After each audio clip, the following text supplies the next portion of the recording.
मैं सुशीला खत्री।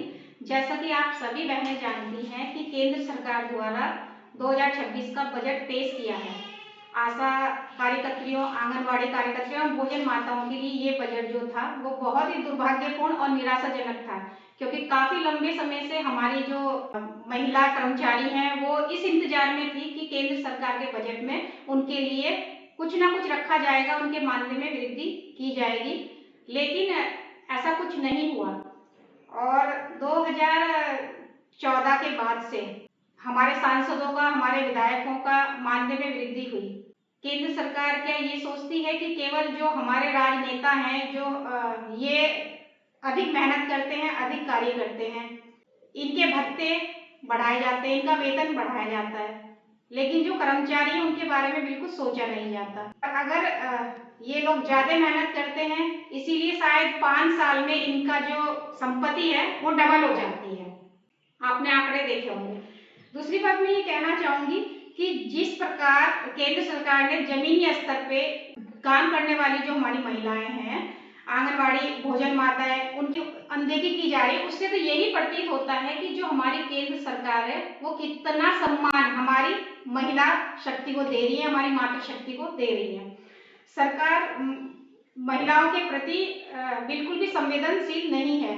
अगर वो संवेदनशील होते तो उनको ये जानकारी होती कि एक 5,000 रुपये मानदेय में, 6,000 रुपये मानदेय में और 9,000 रुपये मानदेय में आज की महंगाई में कौन महिला अपना घर परिवार चला रही है, अपने बच्चों का पालन पोषण कर रही है। तो सरकार संवेदनहीन भी साबित हो चुकी है। दूसरी बात मैं ये कहूंगी कि सरकार के पास जब महिलाओं को देने के लिए बजट नहीं है तो अन्य विभागों का जो कार्य है सरकार उन पे थोपे जा रही है, तो कार्य का बोझ बढ़ाई जा रही है। तो क्यों बढ़ाई जा रही है? अगर हर काम, हर योजना का काम जो है वो ऑनलाइन किया जा रहा, जब एक कार्यालय में जो बैठा है बाबू, उसके बराबर जो है हमारी महिलाओं से कार्य किया जा रहा है, तो समान कार्य का समान वेतन दिया जाना चाहिए। तो सरकार इस तरह का भेदभाव इन महिला कर्मचारियों के साथ क्यों कर रही है, ये सबका सवाल है। इस प्रकार तो यही प्रतीत होता है कि ये जो सरकार है वो महिलाओं का शोषण कर रही है। एक तरह से देखा जाए तो सरकार जिस तरह से कार्य का बोझ महिलाओं पे लाद रही है, तो उससे लगता है कि जैसे सरकार ने इन महिलाओं को अपना बंधुआ मजदूर समझ लिया है। क्योंकि अगर सरकार इनके बारे में, इनकी हितैषी होती तो इनके बारे में सोचती। और कई राज्यों में जो है वो डबल इंजन की सरकार है और वो बिल्कुल कुंभकर्णी नींद में सोई हुई है।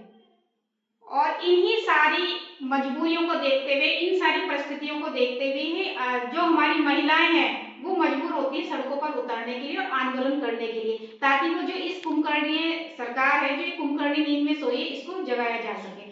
तो मैं सभी महिला कर्मचारियों से, पूरे भारत की बहनों से मेरा ये निवेदन है कि अपने हक और अधिकार के लिए अभी भी आप सभी लोग एकजुट हो जाएं और जो हमारे संगठन है पूरे भारत के अलग टुकड़ों में जो बटे हैं, सभी एक मांग को लेकर एक मंच पर आके अपनी लड़ाई लड़े, तभी हम लोग सफल हो पाएंगे। नहीं तो इसी तरह चाहे वो राज्य सरकार हो चाहे केंद्र सरकार हो, हमारा शोषण करती रहेंगी। और अपने हक और अधिकार के लिए हम सभी महिलाओं को जागरूक होना पड़ेगा, नहीं तो हमारी स्थिति आर्थिक रूप से भी दयनीय बनी रहेगी और हम सम्मान पाने के लिए हमेशा तरसते रहेंगे। तो मैं सभी बहनों से हाथ जोड़ के निवेदन करती हूँ कि एक बार आप सभी को आत्म मंथन करने की जरूरत है।